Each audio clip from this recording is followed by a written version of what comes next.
नमस्कार दोस्तों, मेरा नाम है विमल सिंह। बालाजी स्टडी अड्डा में आप सभी का स्वागत है। बीपीएससी टीआरई 3.0 री एग्जाम को लेकर के, फीमेल रिजर्वेशन को लेकर के, वो भी basically other state female reservation को लेकर के कल से एक खबर वायरल है, जिसको लेकर के इस वीडियो में बात करते हैं। तो खबर क्या वायरल है, देखिए आपको पता है कि पीआरटी में जैसे अगर एक एग्जाम्पल लेते हैं तो वहां पर जो वैकेंसी निकाली गई थी उसमें अनारक्षित की सीटें थी 2900 समथिंग में, और केवल मैं सामान्य विषय की बात कर रहा हूं तो अनारक्षित की सीटें थी 2900 में समथिंग में, और फीमेल के लिए जो अनारक्षित सीटें थी वो आपकी लगभग 2485 करके समथिंग में थी।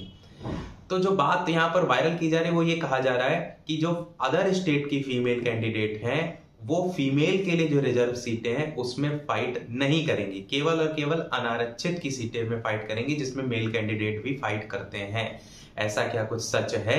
तो बिल्कुल भी सच नहीं है। ऐसी कोई भी बात कल के बीपीएससी ने अपने कॉन्फ्रेंस में, उनके अध्यक्ष ने कुछ भी नहीं कहा है। पता नहीं कहां से फेक वायरल सभी ने कर रखा है। कल अगर आप उनका पूरा प्रेस कॉन्फ्रेंस सुनेंगे तो मोस्टली जितनी भी चीजें उनसे पूछी गई थी उनका केवल एक ही जवाब था कि हमको जब तक आरक्षण रोस्टर नहीं मिलेगा तब तक हम आगे की कार्रवाई नहीं करेंगे। जैसे मिल जाएगा 10-15 दिन में उसके बाद हम रिजल्ट निकालेंगे।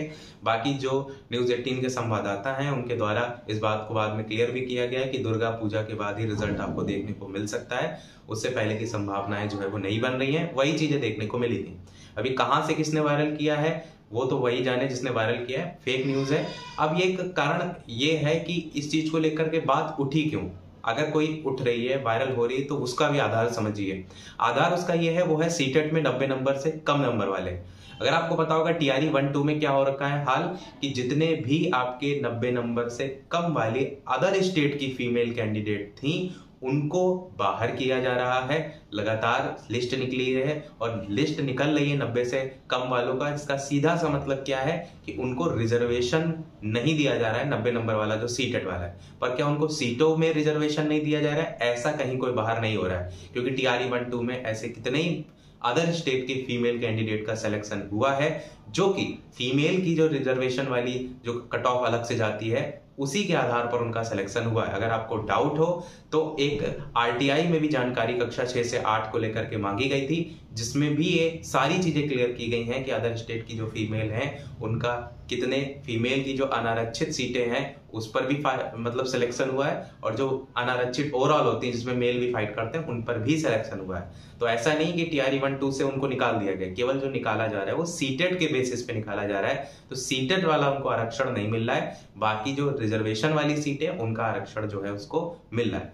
बाकी रही बात रोस्टर क्लियरेंस वगैरह जारी होगा, जो अगर ऐसी कोई चीजें होंगी तो उसके बाद पता चलेंगे। अभी इसे वायरल करने का कोई मतलब जो है वो नहीं है।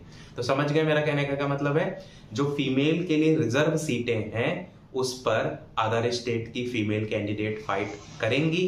पहले भी टीआरई 1-2 में करा था, और जो बिहार राज्य के फीमेल कैंडिडेट हैं वो भी उन सीटों पर फाइट करती हैं। अब बात करें अनारक्षित की सीटें जिस पर मेल फाइट करते हैं, तो जो अनारक्षित की सीटें हैं उस पर मेल भी फाइट करते हैं, उस पर फीमेल कैंडिडेट भी फाइट करती है। फीमेल को दोनों जगह मौका मिलता है। टीआरई 1-2 में भी सेम ऐसा हुआ था कि उनको किस में मौका मिला था, अनारक्षित फीमेल में भी, और अनारक्षित की जो सीटें हैं मेल वाली, आप कह सकते हैं मेल इसलिए कह रहे हैं ताकि आपको समझ में आए। बाकी वो जो मेल वाली सीटें होती ना, वो मेल फीमेल जो भी उस कट ऑफ को पार करता है सबके लिए होती हैं। ये चीज आपको क्लियर हो गई। फिर भी यदि आपको कोई प्रश्न हो कमेंट में पूछ लीजिएगा। अगर आगे कोई बदलाव होगा तो हम आपको बताएंगे, अभी परेशान होने की कोई आवश्यकता नहीं है। वीडियो लाइक शेयर सब्सक्राइब अवश्य कीजिएगा। मिलते हैं अगले अपडेट में, तब तक के लिए सभी को नमस्कार, जय हिंद।